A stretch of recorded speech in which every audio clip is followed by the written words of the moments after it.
La famille Illy semble attirer le malheur sur elle et plusieurs membres du foyer tomberont soudainement malades.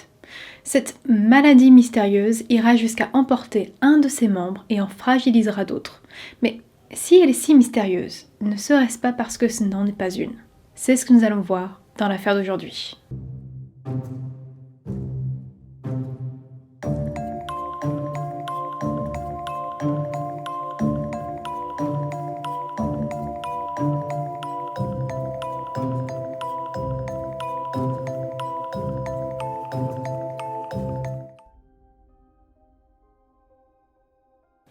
Audrey Marie Fraser, appelée plus communément Marie par ses proches, est née le 4 juin 1933 dans la région d'Anniston, en Alabama. Elle grandit dans une famille qui n'a pas beaucoup de moyens et ses parents doivent travailler très dur pour subvenir aux besoins du foyer. Mais ils sont aussi dévoués au bonheur de leur fille et tentent de lui offrir de belles choses dès qu'ils peuvent se le permettre. Ainsi, elle a la chance d'avoir de plus jolies toilettes que les autres personnes de sa classe sociale, mais cette volonté de la rendre heureuse tend à rendre Marie beaucoup plus capricieuse, prête à piquer des colères pour obtenir ce qu'elle veut. Tout au long de sa jeunesse, elle se distingue par sa façon élégante de s'habiller, son sourire qui illumine son visage, et tout ça fait d'elle une fille populaire de la région. Mais la jeune fille aspire à plus. Elle veut sortir de sa condition sociale et elle souhaite s'élever plus haut.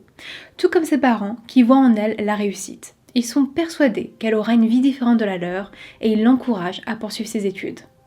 Et très jeune, Marie trouve l'amour en la personne de Frank Healy, qui est tombé amoureux d'elle dès leur premier regard alors qu'elle avait seulement 12 ans. Ses parents ne voient pas cette idylle d'un bon regard, mais la jeune femme est amoureuse et elle aime le fait que Frank la traite comme une reine. Il fait tout pour la rendre heureuse. Finalement, en 1951, les deux jeunes gens se marient et fondent leur famille avec la naissance de leur premier enfant, Michael, surnommé Mike, en 1952. Puis vient ensuite la naissance de leur fille, Carol, en 1960.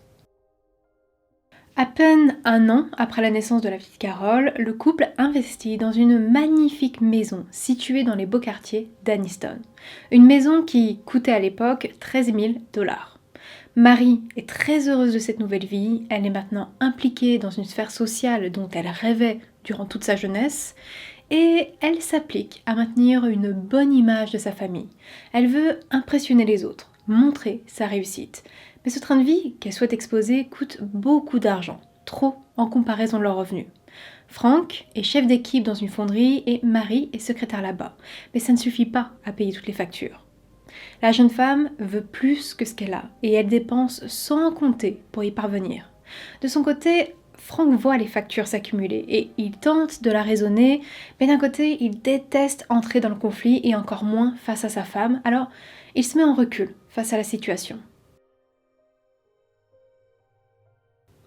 Plus les années passent, plus les dépenses s'accumulent, tout comme les dettes. Et cela entraîne de fortes tensions au sein du foyer. La situation est telle que Marie a même ouvert une boîte postale afin de recevoir les factures sans que son mari ne le sache. Le couple se dispute régulièrement au sujet de l'argent, mais également au sujet de leur fille, Carol. Celle-ci n'a pas de bonne relation avec sa mère qui aspirait à avoir une fille à son image. Mais la jeune Carol a sa propre personnalité et elle n'est pas intéressée par les passions de sa mère.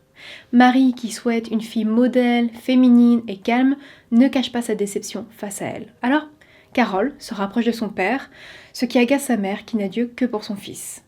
Bien que la situation ne soit pas bonne dans la famille, Marie donne le change face aux autres et continue de montrer une apparence parfaite à l'image d'une famille unie et heureuse. En 1972, Mike part du foyer et il se lance dans des études afin de devenir pasteur, puis il se marie 2 ans après avec une jeune femme nommée Terry. Mais lors de son mariage, ses parents ne restent pas tout au long des célébrations car son père a depuis quelque temps de fortes douleurs à l'estomac qui nécessitent qu'il se repose. Et les ennuis continuent pour Frank, qui en plus de faire face à ses douleurs chroniques, fait face à l'adultère de sa femme lorsqu'il la surprend à la maison avec un collègue. Il se réfugie chez son fils afin de lui demander conseil et celui-ci dira plus tard que même si le mot divorce n'a pas été prononcé, Frank a dû y songer à ce moment. Pourtant, il n'a pas le temps de prendre une décision concernant son mariage car la maladie prend le dessus et son état empire considérablement. Son docteur est incapable d'établir un réel diagnostic et il pense qu'il peut s'agir de maux de ventre d'origine virale et il le met sous traitement. Marie prend soin de son époux, elle prend le rôle d'une soignante, en apprenant à faire des injections elle-même sur celui-ci. Tout ça ne suffit pas et le 25 mai 1975, Frank perd la vie. Une autopsie est tout de même réalisée afin de comprendre l'origine du décès et elle permet de voir que Frank avait développé une pneumonie bilatérale et une inflammation de l'estomac. Et étant donné que ces symptômes ressemblent à ceux liés à l'hépatite, elle est indiquée comme cause de la mort. Financièrement, la famille Ely parvient à s'en sortir après le décès de Frank grâce à l'assurance vie qui s'élevait à 31 000 $, une grosse somme pour l'époque. Pourtant, au lieu de mettre cet argent de côté, Marie est en pleine frénésie de dépenses. Elle achète une voiture, redécore la maison, achète des cadeaux pour ses enfants, ses proches, des bijoux et des affaires pour elle-même. Cet argent qui aurait pu permettre à Marie et Carol de vivre tranquillement pendant plusieurs années disparaît en quelques mois et à nouveau les dettes s'accumulent. Cela arrive au stade où même Mike est contacté par les créanciers qui lui réclament l'argent que sa mère leur doit. Alors il tente de la raisonner, de lui parler, mais elle joue la carte du malheur. Elle n'est pas heureuse dans sa vie, personne ne l'aime, elle est en conflit permanent avec Carol et elle ne supporte plus son patron. Après avoir entendu ses problèmes, Mike souhaite soutenir sa mère et il accepte de venir s'installer avec sa femme pour l'aider suite à sa demande. Mais il regrette rapidement sa décision avec les tensions permanentes au sein du foyer. En plus de ça, s'ajoute la santé de sa femme qui vacille avec des fréquents maux d'estomac qui suivront d'une fausse couche durant la même période. La situation devient invivable, alors Mike et Terry décident de s'installer dans un nouvel appartement, sauf que la veille de leur départ, se produit un événement dramatique. La maison des Ely prend feu, et elle n'est alors plus habitable le temps de la restaurer. Marie et Carol, qui se retrouvent sur le logement, viennent alors s'installer chez Mike en attendant. Ils cohabitent tous ensemble, tant bien que mal, et enfin arrive le jour du départ de Marie et Carol, car la maison est à nouveau habitable. Mais encore une fois, le malheur s'abat sur eux, et cette fois-ci, c'est l'appartement voisin de Mike qui s'enflamme et qui l'oblige à quitter les lieux et à nouveau vivre pendant un temps avec sa femme, sa mère et sa sœur. Nous sommes maintenant en 1976 et Mike et sa femme sont depuis retournés vivre de leur côté dans leur propre logement. Cependant, Marie semble être victime d'un harcèlement. Elle dit recevoir des appels où personne ne parle ou parfois on la menace de la tuer avec sa fille. Cela dure 3 mois et les menaces deviennent de plus en plus sombres. Elle n'hésite pas à prévenir la police qui se rend régulièrement au domicile des Ely, mais l'identité de ce harceleur reste mystérieuse. Vient alors l'année 1979 et c'est le moment du bal de promo pour la jeune Carol. Cet événement permet un rapprochement mère et fille qui enfin trouve un terrain d'entente lors de la préparation de la jeune fille pour la soirée. Malheureusement, les choses ne se déroulent pas comme prévu et soudainement, Carol se sent nauséeuse pendant la soirée et doit rentrer. Au cours des jours, son état empire et les symptômes s'intensifient. En plus de la nausée, s'ajoute maintenant de la paralysie des extrémités de membres de Carol qui ne peut plus se déplacer. Malgré les différents séjours à l'hôpital, elle reste malade pendant des mois. La jeune fille est désespérée de ne pas voir d'amélioration et quand sa mère lui parle d'injections possibles qui pourraient lui permettre de marcher à nouveau, elle accepte. Et pourtant, bien qu'elle suive ce nouveau traitement administré par Marie, Carol devient de plus en plus malade et elle est à nouveau admise à l'hôpital. Au même moment, Mike, qui s'inquiète pour l'état de sa sœur, découvre l'existence de ces fameuses piqûres et décide de contacter le service médical pour en parler avec eux. C'est ainsi qu'il découvre qu'aucune autorisation médicale n'a été donnée à ce sujet et il commence alors à se méfier de sa mère. Le 20 septembre, alors que Marie est à l'hôpital auprès de sa fille, des policiers arrivent et la mettent en état d'arrestation. Mais cela n'a aucun rapport avec les injections. Elle est arrêtée pour avoir fait un faux chèque à une compagnie d'assurance et cela permet que Carol soit éloignée de sa mère et qu'elle soit ainsi transportée dans un nouvel hôpital, l'hôpital universitaire de l'Alabama. Dans cet établissement, un nouveau docteur examine la jeune fille et assez rapidement, il remarque des lignes d'Aldrich Mess sur ses ongles. Il s'agit de lignes blanches sur les ongles. Et en voyant ça, le docteur, qui a déjà vu des cas similaires dans le passé, demande à ce que l'on fasse des examens sur ses cheveux et son sang. Il ne pense pas que Carol soit malade, mais qu'elle subit un empoisonnement à l'arsenic. Les analyses sont faites et les résultats ne laissent aucun doute. Carol a 50 fois la dose normale d'arsenic. Elle a bien été empoisonnée et cela doit remonter à au moins 8 mois. Lorsqu'il apprend la nouvelle, Mike n'hésite pas et il contacte la police afin de parler des injections faites par sa mère sur Carol, mais pas seulement. Il parle de son père, de sa maladie et du fait que sa mère lui faisait également des injections avant son décès. Cette information permet l'exhumation du corps de Frank durant le mois d'octobre et les résultats montrent qu'il avait une dose élevée d'arsenic présente dans son corps au moment de sa mort. Frank Healy a été empoisonné. Mary, qui est toujours détenue en prison, est pour le moment accusée de falsification de chèques et de tentative de meurtre sur Carol. Elle sera accusée du meurtre de Frank quelques mois plus tard. Mais le 9 novembre, certains de ses proches se cotisent et ils parviennent à payer sa caution.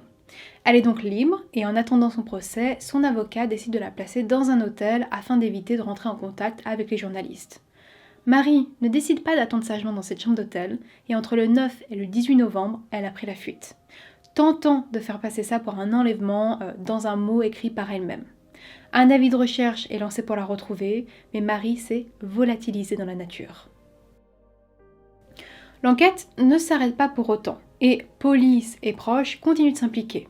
Grâce à ça, on découvre que beaucoup des proches de Mary sont tombés subitement malades au cours des années. Et des tests effectués prouvent qu'ils ont ingéré de l'arsenic également.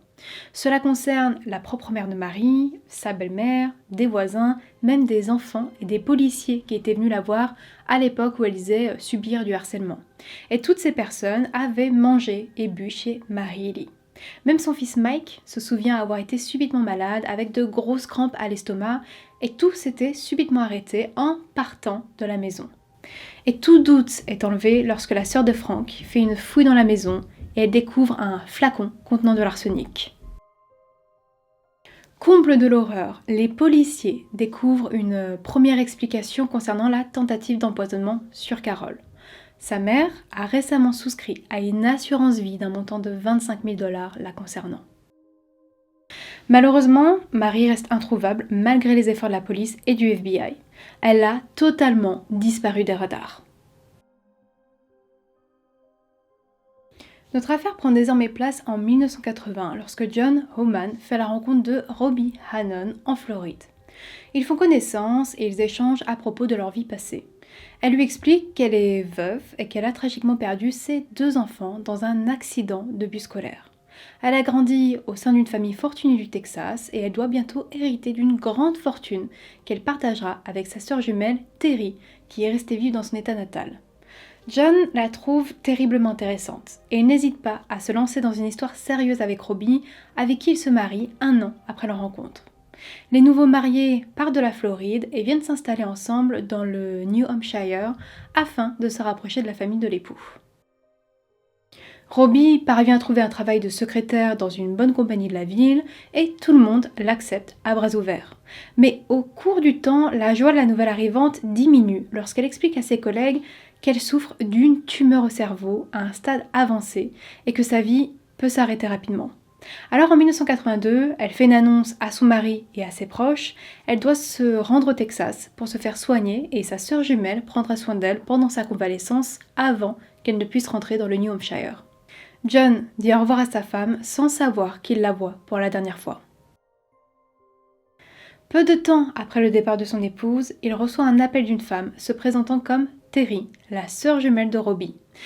Mais ce n'est pas pour lui annoncer de bonnes nouvelles.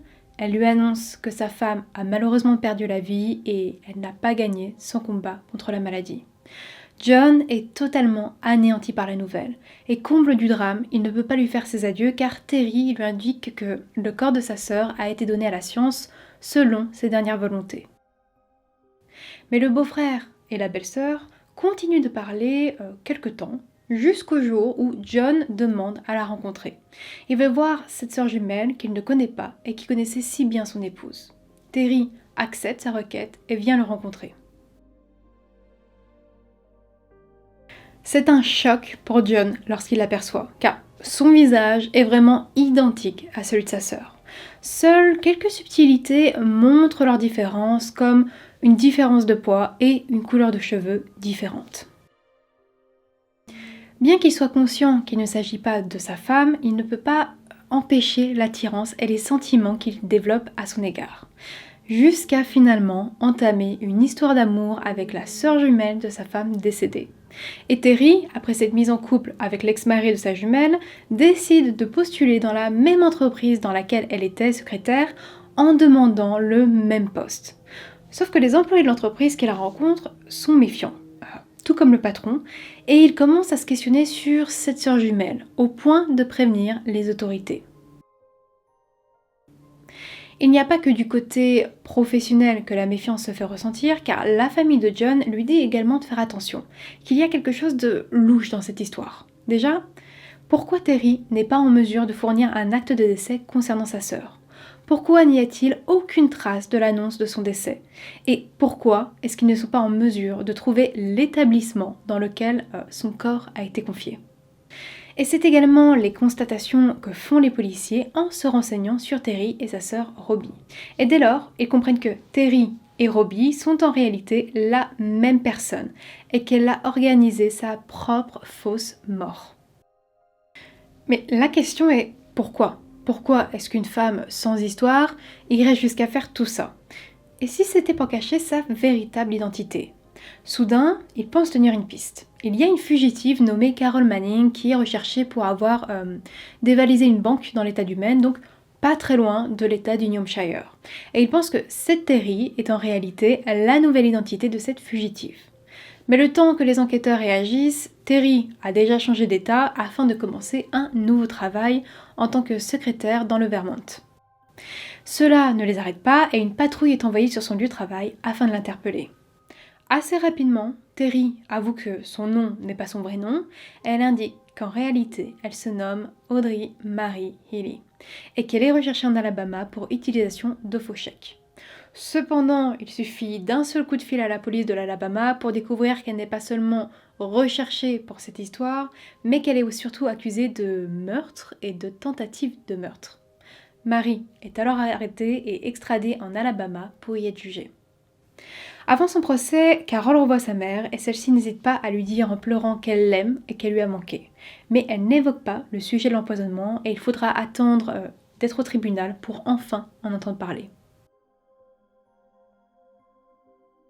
Le procès s'ouvre 4 mois après l'arrestation de l'accusé et sa défense tente de discréditer totalement la question de la tentative d'empoisonnement en remettant la faute directement sur la victime, Carol. L'avocat se met à parler du passé de la jeune femme en parlant de son ancienne consommation de drogue, de tentatives de suicide et en parlant de relations homosexuelles qu'elle a eues au cours de sa vie. Mais Carol ne se laisse pas faire et elle rétorque face à la défense.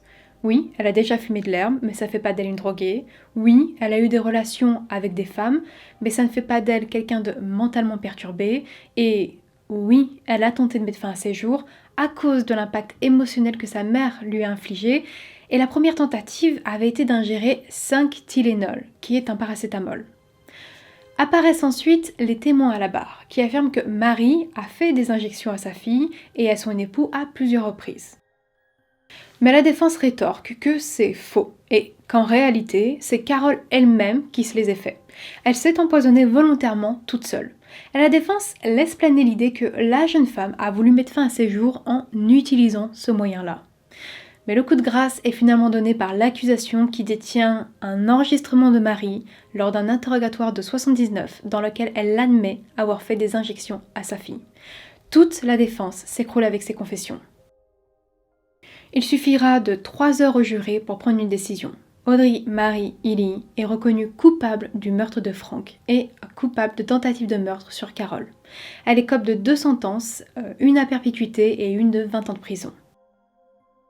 Son mari actuel, John, qui suscite le questionnement quant au fait qu'il se soit fait berner, répondra ceci. Si on m'amenait au tribunal aujourd'hui, je jurerais qu'il s'agit de 2 personnes différentes, si elle ne me l'avait pas dit. Cela n'a pas du tout changé mon sentiment à son égard. Je ne crois pas, après avoir vécu avec cette femme, qu'il y ait une once de méchanceté dans son corps. Marie est incarcérée dans une prison à sécurité moyenne, dans laquelle elle se tient à carreau. Elle passe pour une détenue modèle et calme, ce qui lui permet d'obtenir des permissions de sortir pour certaines journées.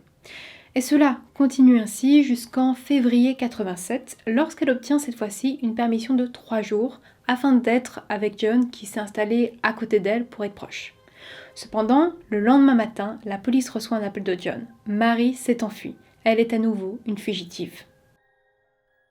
Il ne sait pas où elle se trouve. La veille, ils avaient passé la nuit à l'hôtel et le lendemain, elle avait déclaré vouloir se rendre seule sur la tombe de ses parents et qu'elle le rejoindrait à 10h dans un restaurant. Mais elle n'est jamais venue. Et lorsque son mari est retourné dans la chambre, il a découvert un mot sur lequel elle lui demandait pardon. Et c'est là qu'il a prévenu les autorités. Pendant 4 jours, tout le monde la recherche, mais elle reste introuvable. Soudain, une femme contacte les secours. Il y a une femme très mal en point sur son porche et elle a besoin d'aide immédiate. Cette femme, c'est Marie. Elle vient de passer 4 jours à se cacher dans les bois alors que la température était très basse. Elle souffre maintenant d'hypothermie et doit être amenée à l'hôpital pour être soignée. Mais il est trop tard et elle décède des suites d'une crise cardiaque. Maintenant vient le moment de nous questionner sur le pourquoi et sur la personnalité de Marie. Comment une mère et une épouse peut en arriver là? Déjà, je tiens à préciser que lors des examens effectués avant son audience, il n'y a pas eu de maladie mentale détectée chez Marie. Mais il s'agit surtout d'une évaluation psychologique afin de voir si elle est apte à comparaître. Et elle ne s'attarde pas forcément sur tous les aspects de la personnalité de cette femme. Après tout ce qu'on a appris au cours de la vidéo la concernant, vous aurez peut-être des hypothèses tout comme moi. Donc, sans faire de véritable diagnostic, puisque ce n'est pas dans mes compétences, la façon d'être et d'agir de Marie peut faire penser à un trouble de la personnalité narcissique. Par définition, le trouble est décrit comme étant caractérisé par un sentiment constant de supériorité, un besoin d'être admiré et un manque d'empathie. Il est parfois diagnostiqué lorsqu'une personne rejoint au moins un de ces 5 critères. Un sens exagéré et non fondé de son importance et de ses talents. Absorbée par de fantasmes de succès illimité, d'influence, de pouvoir, d'intelligence, de beauté ou d'amour idéal. Croit qu'elle est spéciale et unique et qu'elle ne devrait fréquenter que des personnes du plus haut calibre. A besoin d'être admirée sans réserve. Pense que tout lui est dû. Exploite les autres pour parvenir à ses propres fins. Manque d'empathie. Envie les autres et croit que les autres l'envient. Arrogante et hautaine. On retrouve pas mal de critères similaires à la personnalité de Marie qui se sont affirmés dans ses actions. Elle a besoin d'admiration permanente, avec cette volonté de montrer qu'elle est parfaite, que sa famille l'est également et qu'ainsi les autres l'admirent et l'envient. Elle n'a aucun mal à exiger les choses, et ce depuis son enfance, comme si tout lui était dû, et quand Frank essayait de la combler, même en s'endettant, ce n'était jamais assez bien pour elle. Et puis, concernant le manque d'empathie, je pense que quand on est capable de voir un proche souffrir sous nos yeux pendant des mois, il n'y a pas à se questionner quant au manque d'empathie. Et en soi, elle se sert des autres pour parvenir à ses fins car, concernant Frank et Carol, le motif principal était l'argent, de pouvoir s'élever plus haut avec un nouvel apport financier et peu importe le prix à payer pour l'obtenir. Mais je me demande également s'il n'y aurait pas une autre raison, comme celle d'attirer la compassion. Car en faisant ça, Marie n'est plus la femme qui dépense tout l'argent et endette la famille, elle devient une veuve qui a tragiquement perdu son mari. Et plus tard, elle deviendra une veuve qui tente de sauver son enfant malade. Par contre, ce que je trouve assez étrange, c'est le fait qu'elle a sûrement empoisonné beaucoup de personnes, comme je l'ai évoqué au cours de la vidéo. Et le taux d'arsenic placé dans les aliments et les boissons n'était pas assez haut pour tuer, mais assez pour rendre malade. Dans ce cas-là, pourquoi ingérer ainsi? Il ne s'agit pas d'un motif financier, pas de but de victimisation, alors pourquoi?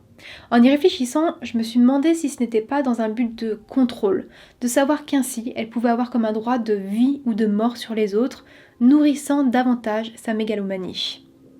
Certains experts ont émis l'idée que tout s'est déclenché chez Marie après l'accouchement de Carol. Ses problèmes conjugaux ont commencé à la naissance de sa fille et elle l'a tenue responsable pour beaucoup de choses. Mais personnellement, si Marie a bien un trouble de la personnalité narcissique, je dirais que ça remonte à beaucoup plus jeune. Il se peut que le fait qu'on lui ait répété qu'elle était exceptionnelle, qu'elle ferait de grandes choses, qu'elle était belle, et que personne ne lui refusait ce qu'elle voulait, entre ses parents et Franck par la suite, cela a pu faire naître ce sentiment de supériorité. Mais bien d'autres personnes ont ce trouble et ne vont pas aussi loin. On peut être mégalomane, mais en venir à tuer son mari et à tenter de faire pareil à sa propre fille pour de l'argent ne s'explique pas seulement par ces tentatives de compréhension, parce que les faits restent atroces. Cette affaire m'a tout de même fait penser à celle dont j'ai traité sur ma chaîne, celle de Judy Bueno. Bien sûr, déjà par les faits similaires d'empoisonnement, mais aussi par la personnalité de ces femmes. Judy, tout comme Marie, avait ce besoin d'être admirée et de se mettre en avant, tout comme sa prétendue réussite. Elle aimait se faire appeler docteur alors qu'elle ne l'était pas, et elle rêvait aussi de s'élever dans les hautes sphères sociales, d'appartenir à ce monde. Et toutes deux ont été prêtes à tout pour parvenir à leur fin, et ce, même si elles devaient prendre la vie de leurs proches en échange. C'est tout pour cette affaire. Si le contenu vous a intéressé, n'hésitez pas à me le dire en commentaire et en aimant la vidéo. N'oubliez pas de vous abonner également si ce n'est pas encore fait pour retrouver plus de contenu et nous, on se retrouve la semaine prochaine pour une nouvelle affaire.